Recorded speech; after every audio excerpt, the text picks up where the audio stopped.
Bonjour, aujourd'hui je voudrais vous montrer comment faire une frise en frivolité qui va vous permettre de décorer des cols de chemise, des bas de robe comme ici, et puis pourquoi pas des coussins, etc. Vous pouvez décorer absolument tout avec la frivolité et cette frise est relativement simple à fabriquer. Son principe est d'utiliser la pelote avec la navette attachée l'une à l'autre, puisque vous allez travailler, comme vous pouvez le voir ici, avec des ronds et des barres. Donc quand on fait rond et rangé, et barre comme ça, on doit toujours avoir la navette accrochée à la pelote. Si par malheur vous avez rempli votre navette et qu'elle n'est pas accrochée à votre pelote, vous pouvez très bien faire un nœud de démarrage que vous allez ensuite défaire et rentrer. Donc la raison pour laquelle on est obligé de lier la navette avec la pelote, c'est que quand on va faire la partie ronde du point, alors je rappelle pour ceux qui sont en train de regarder, qui n'ont jamais fait de frivolité, que nous avons des cours pour vous montrer le démarrage, comment est-ce qu'on enroule sa bobine, sa navette plutôt, et toutes les informations pour démarrer en frivolité qui sont super simples et super accessibles. On a même une vidéo avec tous les trucs et astuces pour ne pas se tromper, donc n'hésitez pas à commencer par ça. Pour ceux qui ont suivi ces cours-là, vous pouvez donc continuer avec moi maintenant. Alors, donc ce que je disais, c'est que pour les parties qui sont en rond, donc qui sont circulaires, qu'on va refermer comme un rond, on va utiliser le fil qui part de la navette de la manière habituelle.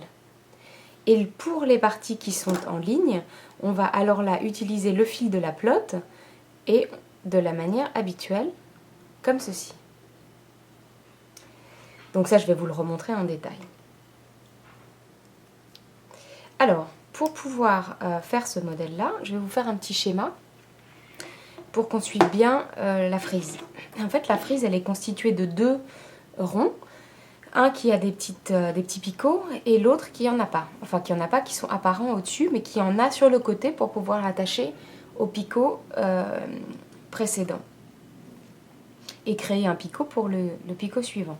Donc, comment ça marche? On va avoir un rond.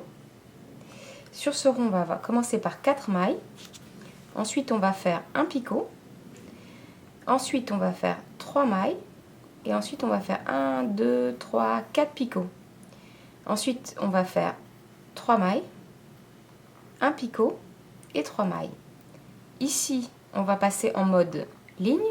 Et on va faire une ligne avec 3 mailles, un picot, 3 mailles. Et le petit picot suivant, il est constitué de toujours 4 mailles de démarrage, un picot d'attachage avec le picot précédent, 6 mailles, un picot, 3 mailles, et ainsi de suite. Donc on répète la même séquence. Donc pour démarrer ça, je vous propose de prendre un bol et d'y mettre votre pelote. L'idée c'est d'avoir une pelote qui ne se balade pas quand vous êtes en train de travailler. Et donc, on va démarrer par le rond. Alors pour faire le rond, on va utiliser la navette. La navette, comme d'habitude, on a un fil qui part vers la droite. Et donc on va passer le fil autour de ses doigts, toujours la même technique que vous avez vue dans les cours. On va se laisser du mou. Et puis on va faire les 4 premières mailles. Une demi, une,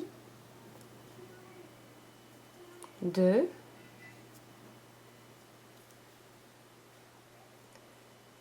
3 et 4. Une fois qu'on a les 4 petites mailles dans la main, on va fabriquer notre premier picot. Alors si vous n'arrivez pas à faire des picots qui sont tous à la même taille, ce qui n'est pas toujours évident, on va faire des picots qui ne sont pas trop grands, mais enfin qui nous laissent quand même la place d'attacher, à peu près comme ça.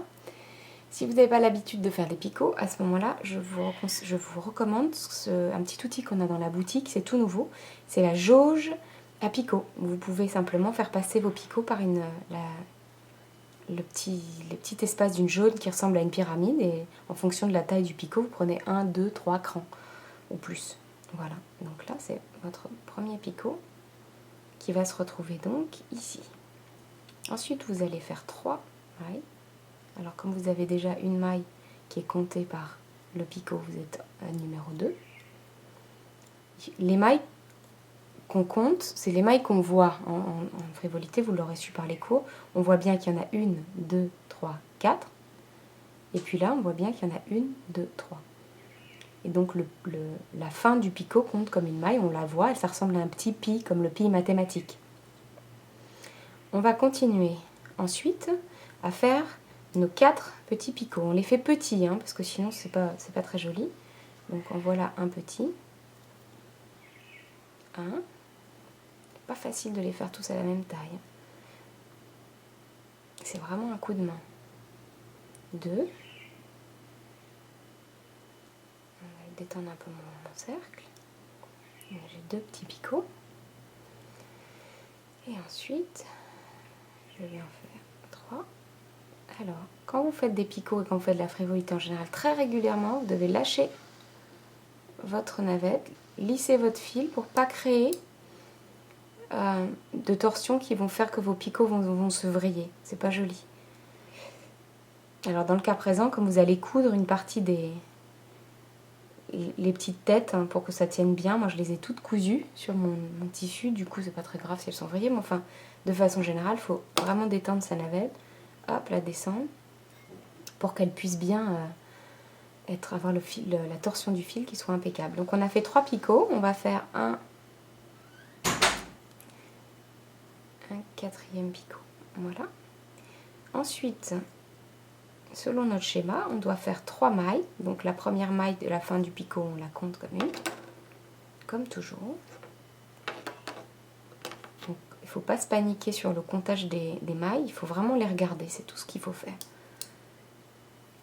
Et puis quand vous voyez qu'il y a un truc qui ressemble à une maille, il faut la compter, c'est une maille. Voilà. 2.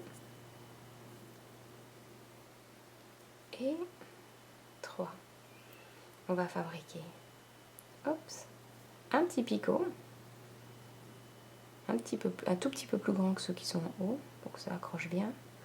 Voilà, on va détendre notre cercle et maintenant, on a une maille qui a été créée automatiquement. On va faire 1, 2 et 3. Et donc, à plat, ici, on a bien 4 mailles, un picot, 3 mailles, 1, 2, 3, 4 picots, 3 mailles, un picot et 3 mailles. On va bien tenir notre travail à plat. Voilà, et puis on va tirer tranquillement. La raison aussi pour laquelle il faut bien détendre son fil tout le temps quand on fait des points, c'est que si on l'a pas fait, le rond dans lequel on travaille, peut-être il se vrille complètement. Et dans ces cas-là, quand vous tirez, ça fait des nœuds, c'est atroce. Surtout sur des fils très fins. Avec ces fils-là, celui-là, ce que j'utilise, c'est toujours le même en frivolité. Pour moi, c'est vraiment l'idéal. J'aime bien la frivolité de taille importante. Vous en avez à plein de tailles. Le Ono a Ritorto d'Adria Fil. Il y a la taille vraiment pour tout le monde. Du plus gros, qui est le numéro 5, que j'utilise moi, parce que j'aime bien les décors qui sont assez gros. En plus, ça va beaucoup plus vite. Et puis, vous avez de plus en plus fins. Vous avez le 8, vous avez le 16, vous avez le 25, qui est très, très, très, très fin. Et vous pouvez travailler avec ça sans problème. C'est idéal, c'est un résultat vraiment très propre. Voilà, donc vous avez fini votre petit bonhomme. Il ressemble à un bonhomme avec 2 oreilles. Voilà, donc on va attaquer la ligne suivante. Et puis ensuite, le petit rond suivant. Donc pour faire une ligne, on va utiliser le fil qui vient de la pelote, qui est bien dans mon bol. Voilà, et maintenant, on va mettre la tête du bonhomme en bas. Vous vous souvenez, on fait toujours les ronds dans un sens et les lignes dans l'autre. Donc, on met la tête du bonhomme en bas et on travaille de sorte à ce que le fil de la navette soit vers la droite, comme ça. Et le fil qui va entourer mes doigts à partir de la pelote soit vers la gauche. On va faire comme d'habitude, on entoure autour de ses doigts pour bien tenir. Vous pouvez entourer autant de fois que vous voulez, c'est vraiment comme vous le sentez, juste pour avoir suffisamment de fil pour passer votre navette ici, et et suffisamment de souplesse pour travailler. Comme on travaillait en rond, on a besoin de plus de fils, souvent en rond. Donc vous pouvez rembobiner votre navette.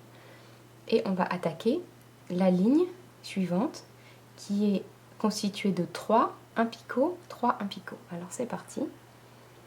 On serre bien ici. On pince avec l'ongle pour ne pas faire des trous ici. Ça fait bien quand c'est bien serré. Voilà, on a bien une maille serrée ici. 1, 2,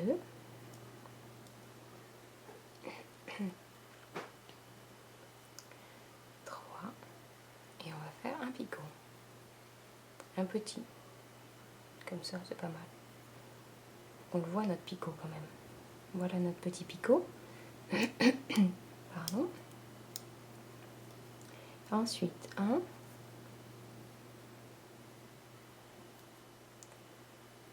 2, et ensuite 3. Voilà. Alors attendez, non pardon, je vous en ai fait un trop. Je réfléchissais pas qu'évidemment le pied de mon picot ça faisait une maille. Bah tiens, ça va me donner l'occasion de vous montrer comment on défait. On tire sur la barre du haut du petit pli et puis on repasse sa navette. Oula, alors si je repasse par là,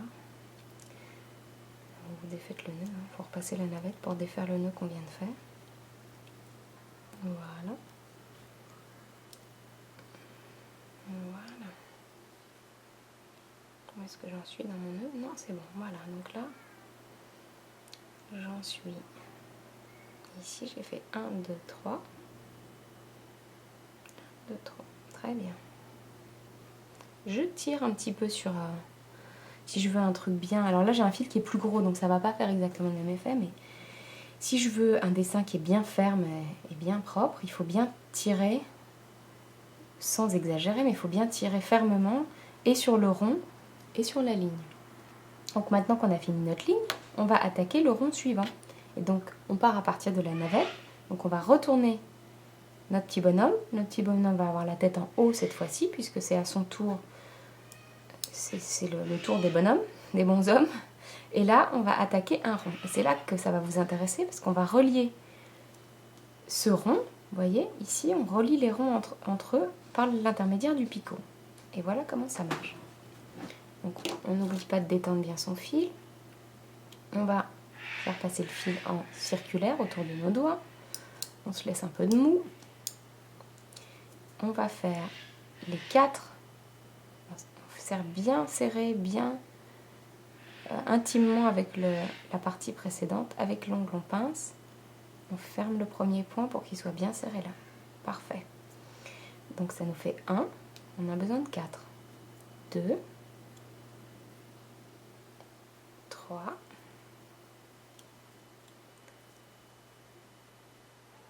Et 4. Alors sachez que quand vous allez faire une ligne, en fonction du nombre de mailles que vous allez mettre autour de autour de vos ronds et surtout autour de vos lignes, vous allez avoir quelque chose qui va s'étaler en ligne, vous allez avoir quelque chose qui va s'étaler en rond. Et c'est pour ça qu'il faut faire des petits échantillons quand vous démarrez avec un fil, pour voir si avec ce fil spécialement vous allez le nombre de mailles va faire des ronds, va faire des arrondis ou va faire du plat. Si vous voulez faire du plat comme moi, du droit, eh ben, il faut absolument faire attention d'utiliser le bon nombre de mailles. Donc là, j'ai fait mon calcul pour ce fil-là. On va voir comment va réagir ce fil-là. Voilà, donc je reprends mon rond. Donc pour reprendre le rond, le secret... Voilà, alors attendez, voilà. Il faut bien le détendre. Pas s'en mêler avec le fil d'avant. Voilà.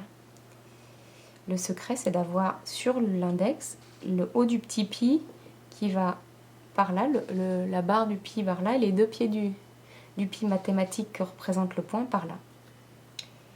Et donc on va continuer, et là on va devoir fabriquer un picot qui relie, ce fil va devoir relier ce picot là.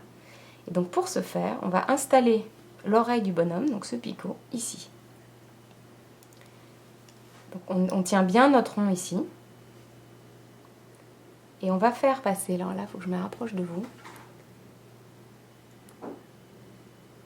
on va faire passer. On va aller chercher avec le crochet ou avec des crochets à frivolité, des mini crochets à frivolité que vous trouverez dans la boutique. Si vous n'avez pas de crochet à votre navette, si vous avez un crochet à votre navette, vous allez chercher le fil sans l'abîmer et vous allez le faire passer en tenant plus qu'avec 3 doigts. Vous allez le faire passer, vous allez agrandir le fil en faisant une boucle suffisamment grande pour que vous puissiez faire passer votre bobine.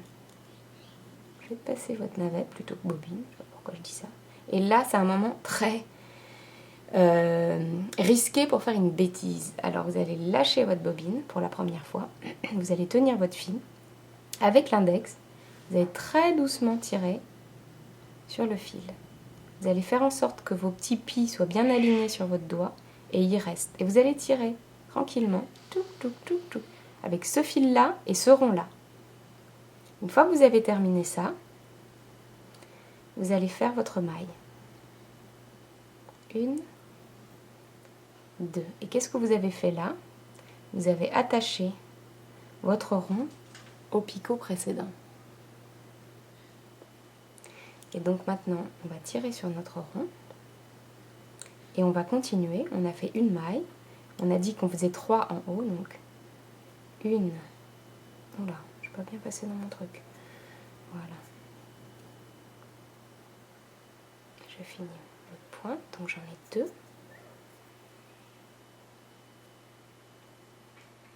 Décidément. Voilà, j'en ai 3. Maintenant, oui, je suis en train de faire celui-là, donc en fait, on va reprendre mon petit carnet. Il y en a 6. Vous vous souvenez? Là, il y en a il y a la petite tête qui a des cheveux et la petite tête qui est sans cheveux, si je puis dire. Celui-là, il a 4 picots, celui-là, il n'a rien du tout. Donc, celui qui n'a rien du tout, on va lui faire 6 mailles. On en a déjà fait 3. Et donc, je continue. Mettons un petit peu mon rond. J'en ai fait 3. Donc, je vais faire 1, 2 et 3 supplémentaires. Voilà. Une fois que j'ai fait mes 6 picots, mes 6 mailles, pardon, je vais faire un picot. Voici, le voilà. Et je vais continuer la fin de mon rond sans cheveux avec 3 mailles. Donc on a déjà celle qui faisait la fin du picot précédent, une maille et encore une maille. Et maintenant, je vais serrer cette petite tête sans cheveux très doucement en tenant bien mes mailles et que ce soit quand même bien serré. Voilà. Alors, ensuite on va attaquer, on va retourner et attaquer la partie. On a fini cette tête là, on va attaquer la partie ligne. On va rembobiner un peu de fil, comme toujours on a besoin de moins de fil. Alors quand vous allez démarrer un projet comme ça, comme vous allez avoir besoin de faire plein de raccords, remplissez votre bobine à mort, parce que sinon vous allez avoir des raccords de partout, c'est vraiment pas très agréable. Alors, voilà. Je serre bien, donc j'ai fait un premier nœud. Hop.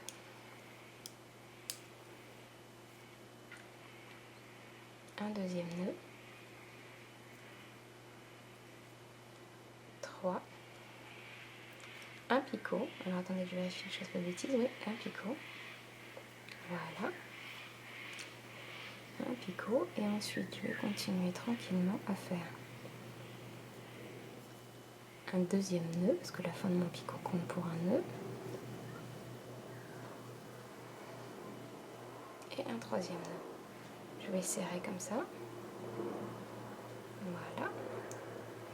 Et puis, j'ai fini ma petite ligne. Et je vais démarrer mon rond.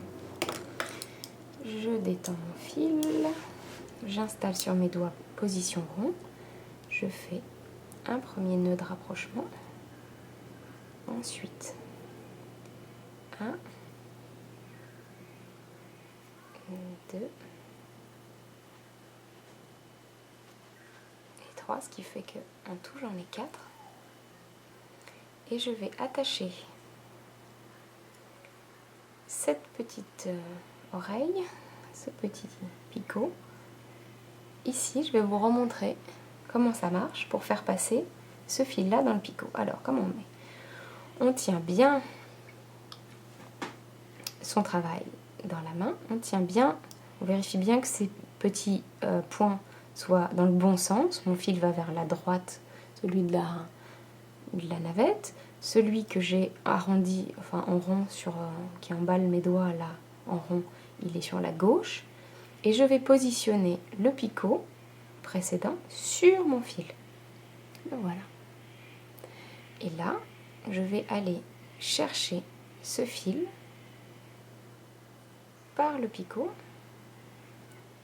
Je le relève, je m'aide un peu avec le doigt, tranquillement. Alors là, si je passe pas par là, il faut que je passe toute ma navette, bien sûr. Hein. Voilà. Je passe toute ma navette tranquillement. Il faut y aller doucement quand on démarre. Hein. On tient tout bien, on ne bouge pas. Et là, on va tirer très doucement, de manière à ce que chacun se mette à sa place. On tient bien cette partie-là pour pas qu'elle se tourne, parce que si elle se tourne, c'est moche. Et puis ça fiche en l'air tout le design. Donc il faut bien faire gaffe que nos petits pis ont leur chapeau vers mon pouce. Il faut tirer un petit peu là, tirer un peu avec mes doigts, clac, clac, clac, doucement, pour que tout le monde s'installe. Et là, on va faire un point. Alors il y a 2 écoles ici. Vous verrez dans les livres, il y a 2 écoles. Il y a des gens qui font un point complet, comme moi, ou il y a des gens qui font un demi-point, parce qu'ils considèrent que cette action avec le picot, c'est un demi-point. Moi, je trouve ça trop moche, enfin, je sais pas, compliqué. Sauf si on me prouve le contraire, je préfère faire un point entier après avoir fait mon petit passage dans le picot. Donc, j'ai bien 4 points, mon picot, et je démarre un point là. Et j'en ai besoin. Où est-ce qu'on est là? Ah, on a besoin de faire une tête chevelue. Alors, on a besoin de 3. Donc, j'en ai 1, 2 et 3. J'ai mon fil qui se tord un petit peu. Alors, je vais le détendre. Le voilà. Je vais ensuite faire mes fameux 4 picots. C'est des petits picots. Hop. Un petit picot. J'ai plus trop de place dans mon rond. Je vais l'ouvrir. Alors, faites attention quand vous ouvrez votre rond de bien tenir votre travail pour pas que ça se torde non plus. Si ça se vrille, vous allez vous retrouver à plus savoir ce que vous faites. Deuxième petit picot. Est-ce qu'il est de taille descente? Oui. On tire un peu dessus. Voilà. Et ensuite, est-ce que ça va, ça? Comme ça, hop. Troisième picot. Et ensuite, quatrième picot. Paniquez pas avec les picots, c'est vraiment une question d'habitude. Une fois qu'on a fait des lignes comme j'ai fait là, et qu'on a regardé vachement de films, on peut faire des picots à la même taille sans trop de problèmes. Et puis vous avez l'aide d'une jauge, il y a des gens qui adorent travailler avec la jauge. Et c'est vrai que surtout pour les modèles où on a des picots de taille différentes, moi je préfère travailler avec la jauge. Au moins au début pour savoir ce que je fais. Après, la main prend l'habitude, mais c'est vraiment très pratique. Voilà, donc j'ai fait mes 4. Maintenant, j'ai besoin de faire 3 mailles. Donc là, j'en ai déjà 2, puisque celle-là compte pour une maille. Et j'ai fait mes 3 mailles. Ensuite, voilà. Ensuite, je vais faire mon picot d'attache qui va se retrouver de l'autre côté, peut-être un tout petit peu plus grand. Voilà. Vous n'hésitez pas à défaire un picot si vous le trouvez trop grand, trop moche. Ou... ça se défait un picot, comme une maille. Et ensuite, je vais faire 3 mailles. J'en ai déjà une du picot, 2 et 3. Nous voilà donc avec notre rond suivant. On va bien tirer dessus, l'attacher, et nous voilà